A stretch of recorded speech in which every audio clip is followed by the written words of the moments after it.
Hey, this is Brittany Griner from the Phoenix Mercury, and you listen to the 3-Point Conversion.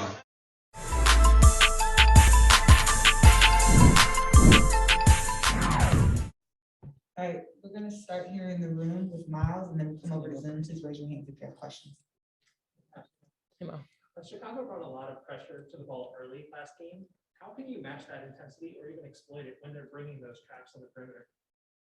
Well, we worked on it today in practice, and we already know what Chicago is capable of doing, and we just got to match it. Tomorrow night, we just got to match it and just be physical the same way they was physical with us, and do what we need to do. And I'll stay with Tosh. Over these 2 games, the Sky are averaging 55 points in the paint. What adjustments, short of leaving their forwards that can shoot open for jump shots, can you make as a second level defender? We got corral the paint. We gotta use our length, and everything to make sure they don't get those extra points in the paint like they did the past 2 games, and let them shoot outside shots like Copper, the ones that normally drives and stuff like that. So just play good defense, and just execute on the defensive end when we need to. And that if you had to highlight an area of focus for this game for you, what's the key to pulling out a win tomorrow night? I think for us, it's a team defensive game. It's not just about us playing one-on-one with our person. It's like Tash just said, clogging the paint and making sure, okay, yes, you might be on someone who is a very good driver, but you've got everyone else supporting you behind too. So I think that's huge for us. And then offensively, it's going to be moving the ball and playing at this quick pace so that we can exploit the way that they choose to defend us. Thanks so much for that. Thank you. Jackie. Hey all, thanks for being here. Natasha, for you, when you watch the tape back, what was something that you noticed and that you thought maybe the post player group didn't do, that maybe led Chicago to get whatever they wanted on both ends? Pressuring the ball, denying the ball, boxing out, the things that we know that we could do better as a post player, well, technically as a team. It's not just only the post player, but everybody. That's one thing that stood out to me watching the film back over. And also everybody just playing good defense, one-on-one defense, and also a team collective of defense too as well. I appreciate that. Beck, for you, the last time the Liberty hosted a playoff game was in 2017, and it was the Christy Tolliver game, which I'm sure you remember. And so I'm curious if you can take us through what you feel now, being on this team in this moment, going to play in a historic playoff game, the first one in Brooklyn ever, how that feels different from when you were on this team back in Liberty history. I mean, firstly, I want to say I'm not looking in the past. This is very much now the moment, and we're lucky enough right now to have been able to play this team 3 times in a row. So we know what to expect. We know that it's going to be a very physical game. It's ultimately going to be who wants it more, who's going to play harder. So I think it's all about always playing in the moment and knowing your scout, knowing your role, and then just playing every possession hard. I appreciate that. And another one for both of you. When this team would be blown out this year, it would usually take a game or 2 for you all to get back into the swing of things and play hard and together. But now you don't have much time to do that in the playoffs. So I'm curious if you can both take me through the type of mental and physical work that you both have to do in order to sort of get back to who you guys were. I think it just goes back to sense of urgency. Like you said, maybe in past games, maybe it's taken a couple to bounce back. But again, like I said before, we're not going to use the past to write what we're doing with this future thing. So we know that we have to get it done. There's no tomorrow. So we're going to have to leave it all out on the court and just play every possession hard. Thank you. Natasha, anything to add? Nope. Thank you. Stephen Bondi. Hey, I guess this is for both of you ladies.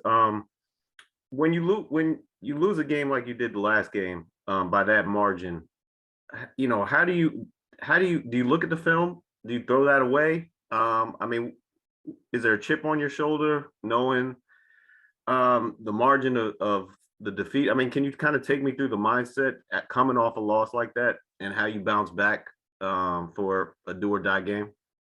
You know, we was pissed off after that game. Also watching film, you know, individually and collectively, we was mad the way we played, and we knew we not that team how we played that day, Saturday. You know, right now, like, yeah, we have a chip on our shoulder, but like this game tomorrow is a do or die. It's all take all, you know, but at the end of the day, we looking on the things that we can control and not dwell on the game on Saturday, how we lost by, I don't know, but we just focusing on what we could do now and what we could do tomorrow. So you did look at that film. You what did you see?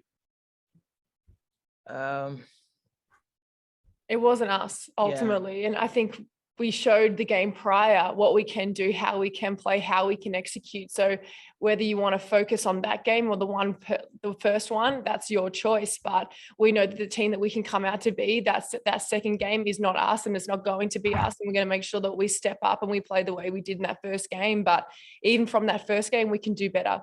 But knowing that we can exploit the way that they hard show, knowing that we can, you know, find their weaknesses by the way that they crowd, you know, so it's just by how we move the ball, how we choose to show up. And I think that's what's going to be most important. And what, I mean, you know, Candace Parker's 36 years old. She's been doing it for a long time. What do you make of her still being able to do it and her career and, you know, everything she's still bringing to the table? I mean, 36 isn't old. Yeah, I guess. I mean, in basketball terms, it's fairly old. I mean, yeah. I mean, she's obviously one of the best who have done it in this game. And I think it's, she's someone that we have to look at in our scout and be ready for every game, because she's someone who wants to step up in the big moments. So it's making sure that we defend her and, you know, our bigs do a good job in that. And it's also knowing that we've got each other's back. So it's never a one-man job. All right, next we'll go to Jeff. Thank you. Tosh, Beck, good afternoon, and welcome back to New York. My first question is for both you. I wanted to ask about what's going to be the key to stopping Kalia Copper, because Coach Brondello has really expressed a desire to keep her away from the rim. So what has she done over these past two games, and what's been and how can you neutralize that? I mean, she's elite at using her athleticism to get into the basket. So I know I've said this a few times. I don't mean to continue it, but it is more than a one-man job. It's us making sure that there's no seams that she can get into and get to the basket. She's got a really quick first step at making sure that we, you know, gap off her and not ultimately foul her in the paint as well. So I think it's just by making sure that that's something that she can't even see any lines to the basket. Appreciate that. Thank you. And Tosh, my next question is for you. You know, the starting five is energized by a bench that includes the player sitting next to you. And it's not, and as she said several times, it's not just a one-woman game. It's players like Han Shu, it's players like Sammy Wickham, it's Dee Richards, as we saw in game two. It's so many others out there. So what does it mean to have a bench that has your back, that comes in and energizes you and keeps the momentum going, particularly when you have, you know, you've been the recipient of it, particularly the pass of Maureen Johannes? It feels good, you know, to have our other players coming off the bench with the energy and keeping that energy up for us. Like when the starting five come off the floor, you know, keeping that intensity, keeping everything going the way we started the game and the way they come in and keep it up as well. So it feels really good to have those players doing the same thing that we do as we start the game. Appreciate that. And final one from me. Also, this one is for both you or whoever's comfortable answering it.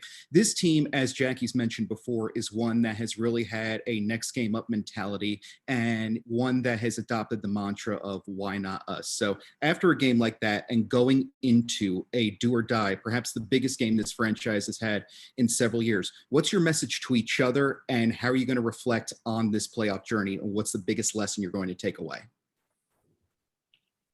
Just be ready. Be ready for 40 minutes. It's gonna be a fight tomorrow night, and you know we always got to lock in and stay together. I think together is the key word for us. We're gonna have to do it together, and it's gonna take all of us in 40 minutes, no matter how many minutes each person plays. Appreciate your time and insight, both of you. Good luck tomorrow. Last, we'll go to Brian. Good afternoon, guys. Natasha, my question for you is on Saturday, it looked as if the offense was a little bit sped up from Chicago's pressure. How important is it going to be for you guys to run your offense and play with pace while also not feeling hurried by the defense that Chicago's throwing at you guys? Just stay poised. Stay poised. If they putting pressure up on us, like Coach Sandy always say, rip through, get them off of us and, just play tough the same way that Chicago gonna bring too. Like, we got to be mentally tough, physically tough for 40 minutes. Thanks. And my second question for you is, you guys have had some success in guarding Emma Mieseman and helping keep her off the boards. How important is it for you guys as bigs to control the board so you can control that pace and play the game that you want to play tomorrow night? It's very important, especially like guarding Emma. She's a very mobile forward that stays moving nonstop. So we got to make sure we stay attached to her, and also Parker too as well. And Copper, the people that normally get rebounds, and we got to make sure we put a body on them. Don't even run to the rim. Just box them out, face guard them, and the other guards get the rebound. And we can just take off on offense. Thank you. And Rebecca, my question is, this is the first Liberty home playoff game since 2017, and you played on the team in 2017. So how exciting is it to see the franchise back in a playoff game in New York? And just how exciting do you think it'll be for the fans tomorrow to see you guys in such an exciting, intense atmosphere? Yeah, I'm really excited to get out there because we're going to have a great fan base and the support all behind us. I think that brings a huge energy for us as players on the court, and it just makes it exciting as well. It's a game that, they've all got our backs. We're out here trying our best as well. We want to get this win. And I think if we do it all together, that's going to make it pretty special for the franchise and for us. Fantastic. Thank you, guys, and good luck tomorrow. Thank you. Thank you, ladies. Thank you all for joining us. We'll send a recording shortly.